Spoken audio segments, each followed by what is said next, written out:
शराब में सामान खरीद के लाया, भगवान का पूजन किया, उसको धीरे धीरे तरक्की होने लगा, उसको जो है सो लकड़ी का कारखाना बढ़ने लगा, कारोबार बढ़ने लगा, उसका दिन दुगना रात चौगुना बाद से बिजनेस व्यापार बढ़ने लगा, भगवान का पूजा सदा सदा करते रहे। इति श्री तृतीय अध्याय समापति सत्यनारायण भगवान की जय। ओम चतुर्थो अध्याय प्रारंभ। कहते हैं प्रभु तीसरा पूजा कौन किया? बोले तीसरा पूजा किया उल्खा मुख नाम का जितेंद्रिय राजा अपनी पत्नी प्रमुग्धा के साथ। कहाँ किया? सिंधु नदी के तीर पर भगवान का पूजन किया। जब पूजन हो रहा था तो एक बनिया व्यापार करने के लिए सारा सामान से खरीद के ला रहा था, देखा कि भगवान का पूजन हो रहा है, वहां जाके बैठ गया, पूजा संपन्न हुआ। वो जो बनिया था सो गया राजा के पास भगवान का पूजन देखने के लिए। राजा ने प्रसाद चढ़ावे दिए तो बनिया ने कहा राजा साहब आप ये क्या करते हैं? राजा का भगवान का पूजन करते हैं, करने से क्या होता है? भगवान पूजन करने से क्या होता है? जो मांगो भगवान वो पूर्ति करते हैं, चाहिए क्या बनिया?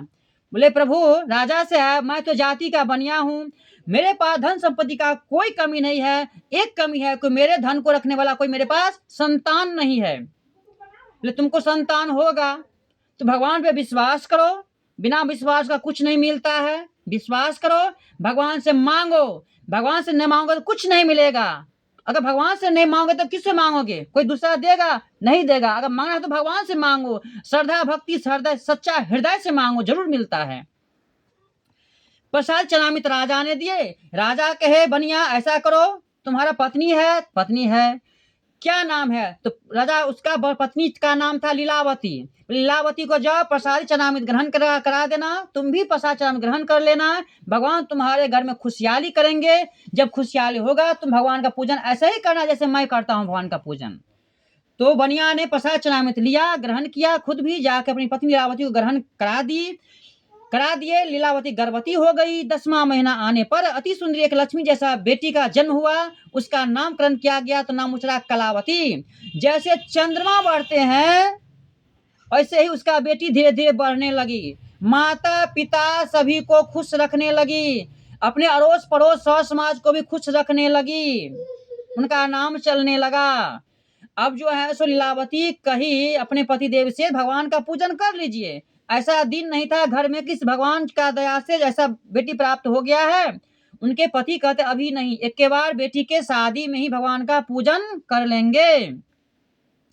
अपने पत्नी को समझा बुझा करके चले गए व्यापार करने के लिए। जब बहुत दिन के बाद व्यापार करके आए तो देखी कि मेरे बेटी विवाह करने योग्य घर में समर्थ हो गई कलावती। अपने जो है सो मंत्री को आज्ञा दिए जाओ मेरे बेटी योग्य जो धनवान गुणवान सुशीलवान होगा उसको लेके आओ और मेरी बेटी का विवाह संपन्न करवाओ। गया कहाँ? उनका जो मंत्री था वो गया कहाँ? तो कांचन नगर। कलावती का ससुराल है कांचन नगर में। कांचन नगर में जाकर के जो वहां का धन्ना सेठ था उसको बेटा को ला करके खूब धूमधाम से जो है सो क्या किया? कलावती का विवाह किया, परंतु भगवान का पूजन नहीं किया। भगवान सतना रुष्ट हो गए, श्राप दिए कि जब तक मेरा पूजा सधाएगा नहीं, करेगा नहीं, तब तक तुमको आने के बाद बहुत कष्ट भोगना पड़ेगा, बहुत कष्ट भोगना पड़ेगा। क्या किया? वहां से जो है सो दोनों ससुर दामाद मिल के चले गए रत्नासार व्यापार करने के लिए। वहां के राजा चंद्रकेतु राजा थे, उन्हीं के डोरी में चोरी हो गया, सामान सब चुरा के चोर भाग रहा था, देखा कि सिपाही पीछे से आ रहा है, कहीं फंस न जाए। तो क्या किया? जितना सारा सामान सब था सब सामान जो है सो वहीं पे रख दिया। वहीं पे रखने के बाद जो है सो जहाँ ससुर दामाद दुकान कर रहे थे उन्हीं दुकान पे सारा सामान रख करके जो है सो चोर जो था जंगल में छुप गया। अब क्या होगा? दोनों ससुर दामाद जो वहां बाहर निकले, जो क्या आवाज किया है, फिर राजा का सिपाही पीछे से आ रहा था, उन्हीं दोनों को जो है सो हथकड़ी लगा दिए, दुकान में सारा सामान निकाल लिए और 7 फाटक अंदर में जाकर के बंद कर दिए उनको, दोनों ससुर दामाद को। सारा दुकान में से सारा सामान भी निकाल लिए। तो कहते रह गए कि राजा साहब मैंने आपका कोई भी सामान चोरी नहीं किया है, परंतु भगवान सत्यनारायण का पूजा का संकल्प करके कबूला करके नहीं किया था, इसलिए उसको ऐसा दंड भोगना पड़ेगा, वरना पड़ा। इसलिए एक भी राजा ने उनका बात नहीं माने। चतुर्थ अध्याय समाप्त। सत्यनारायण भगवान की जय। ओम पंचम अध्याय प्रारंभ। अब कहते हैं उनका गांव का ऐसा हालत हो गया, इतना बड़ा भारी चोरी हो गया, एक एक सामान चुरा के चोर लेके चला गया। दोनों माँ बेटी को खाने पर मुश्किल हो गया। दोनों माँ बेटी खाने के लिए जो है सो जहाँ तहाँ मांग करके खाने लगी। उनका माँ का तबीयत खराब हो गया, ज्वर हो गया, बुखार लग गया। तो बेटी से बोली, बेटी जाओ, तुम्हारे मांगने से जो होगा उससे जो है सो मैं भोजन करूंगी, और फिर मेरा तबीयत सही होगा तो मैं भी मांगने के लिए जाऊंगी। उनकी बेटी जाते जाते बहुत दूर चली गई। सायंकाल हो गया, एक दाना भी कोई नहीं दिया। जब घर वापस आ रही थी तो एक दिन भगवान का पूजन हो रहा था, वहां जाके बैठ गई। पूजा जो है सो संपन्न हुआ। प्रसाद चढ़ामित ले ली और आता सवेर हो गया। उनके माँ ने उल्टा सीधा गप कहना चालू कर दी। कहाँ थी, नहीं थी। बोली बेटी, बोली माता जी से, माता जी आप ऐसा मत कहिए, अब ऐसा दिन खराब हो गया, जो अड़ोसी पड़ोसी देना बंद कर दिए, दूर वाले भी खाने के लिए नहीं कुछ देते हैं। इसलिए माता जी, मैं जब वापस आ रही थी तो एक घर भगवान का पूजन हो रहा था, वहां से मैं बैठ गई, पूजा संपन्न हुआ, प्रसाद ले ली और कथा बड़ा सुंदर लगा। कथा मैंने श्रवण करने लगी माता जी, इसलिए मुझे लेट हो गया, आप प्रसाद ग्रहण करो। उनके माता ने बोली, कौन सा पूजन हो रहा था? तो सत्यनारायण भगवान का पूजन हो रहा था। बेटी, ये प्रसाद नहीं खाना है। क्यों? तुम्हारे पिताजी ने तुम्हारे जन्म से पहले कबला मनौती किए, परंतु अभी तो भगवान का पूजन किए नहीं, इसलिए ऐसा हुआ है। आज चलो, दोनों माँ बेटी मांग के लाऊंगी, भगवान का पूजन करूंगी। दोनों माँ बेटी गई, मांग के लाई, भगवान का पूजन की, क्षमा प्रार्थना मांगी।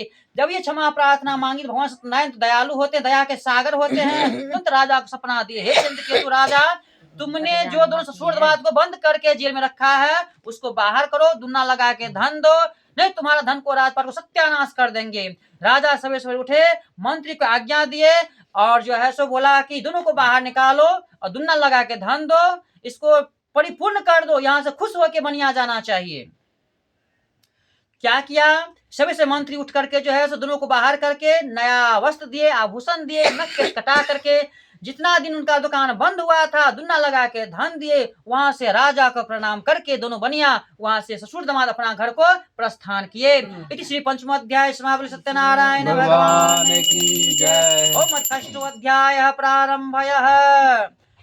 अब जब वहां से चले, अपना घर को प्रस्थान किए, तो सत्यनारायण भगवान भक्त का परीक्षा करने के लिए एक साधु का रूप धारण किए और गए बनिया के पास। बनिया से बोले, बनिया, ये नदी में जितना सारा सामान रखा हुआ है तुम्हारा है? बनिया का, हाँ बाबा, सब मेरा ही है। इसमें है क्या? बोला, बाबा इसमें कुछ भी नहीं है। अरे बोलो सही सही क्या है, नहीं लेंगे। समझ में आ गया कि बाबा बोलते हैं कि नहीं कुछ लेंगे।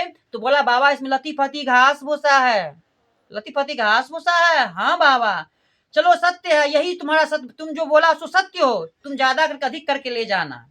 भगवान ये बात बता करके, कह करके वहां से अंतर ध्यान हो गए। थोड़ा देर चले, जब जो बनिया जो मुंह कान फेस करके देखने के लिए गया, सामान तो बड़ा कीमती है, इसको सही से ले जाना पड़ेगा, नदी तो बड़ा लंबा है। तो पास में गया तो देखा कि नाव जो है हल्का सा पड़ गया है। जब खोल के देखा तो लती फती घास भूसा सही में भरा हुआ था। वही अचेत हो गया, मूर्छा आ गया। थोड़ा देर के बाद दामाद जो थे साथ में, वो पानी दिए, होश हुआ। बोले दामाद से, ये क्या हो गया? बोले, आपने जो बोला पिताजी वो हो गया।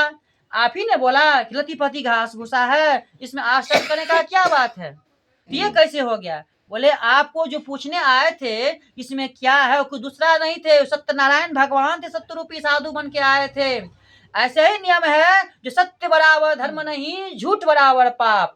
कभी भी सत्य का आश्रय लेना चाहिए, झूठ नहीं बोलना चाहिए। आपने बिना मतलब का झूठ बोले। शास्त्र का नियम है, पद्धति का नियम है, पुराण का नियम है, जो आप कमाते हैं, जो आपका आमदनी है, उसमें से कुछ ना कुछ भगवान का पूजन पाठ धर्म कर्म में खर्च होना चाहिए, तो धन का बरकती होता है। अगर आप उसमें से नहीं कुछ निकाले, धन का यही गति होगा, जो घास भूसा लती फती किसी तरह आपका पैसा उनका धुन चला जाएगा। तो कहे, आप जाइए भगवान के पास, जाके क्षमा प्रार्थना कीजिए, भगवान क्षमा मांगिए। बनिया गया भगवान के पास, देखे भगवान जा रहे हैं, भर 5 चरण पकड़े, उनको क्षमा मांगे। हे प्रभु, बड़े बड़े ज्ञानी मुनि महात्मा आपके महिमा को नहीं जानते हैं, तो मेरे जैसा झूठ फूस बोलने वाला बनिया क्या जानेगा प्रभु? मेरे अपराध को क्षमा करे प्रभु, मैं ऐसा गलती काम कभी नहीं करूंगा प्रभु। मैं अब अपने धर्म कर्म दान पुण्य पूजा पाठ धर्म का आश्रय लेके प्रभु मैं अपने बिजनेस व्यापार को आगे बढ़ाऊंगा, धर्म पे हमेशा निष्ठा रखूंगा प्रभु, मेरे अपराध को क्षमा करे।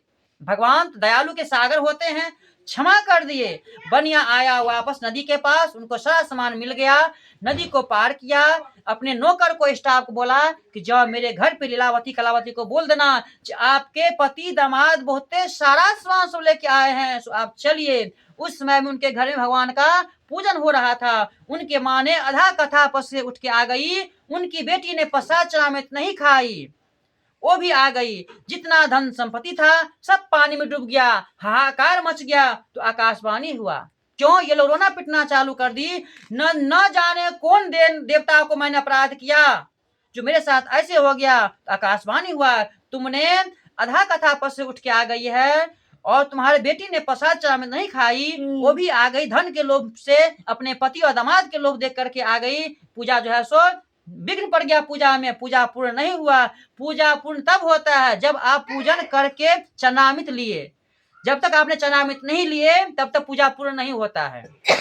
अगर आपको व्रत है उस रोज, आपको अगर व्रत है उस रोज आप चरणामृत ले लीजिए, चरणामृत में व्रत नहीं टूटता है। अब व्रत टूट भी जाता है, अरे भगवान का पूजन किए, चरणामृत लिए, आपका पूजा पूर्ण हो गया। आपको अगला फिर आज मंगल है, चाहे सोमवारी करना है तो कीजिए, प्रसाद ग्रहण नहीं कीजिए। हाँ, तो क्या किए, तो वहां से ऐसा जो आकाशवाणी हुआ तो दोनों माँ बेटी गई, क्षमा प्रार्थना मांगी, प्रसाद चरणामृत ग्रहण की, फूल पत्ती प्रसाद चरणामृत ग्रहण की, फूल पत्ती जो है सो वहां से ला करके नदी में प्रवाहित की, क्षमा जब ये मांगे, वापस जब आई तो उनको सब कुछ वापस मिल गया। बनिया गए घर पे, संकल्प किए, सत्यनारायण भगवान आज मैं संकल्प करता हूँ, आज दिन के बाद से कोई ऐसा मास नहीं होगा जो मैं अपने घर में पूजन नहीं होगा, मेरे दरबार में आपका सदा सदा पूजा होता रहेगा। और मानसिक रूप से सदा सदा पूजा करते रहे बनिया। इस संसार में भगवान उनको हर प्रकार का मनोकामना को पूर्ति किए, इस लोक में हर प्रकार का मनोकामना पूर्ति करके अंत में विष्णु लोक का वासना भी उनको प्राप्ति हुआ।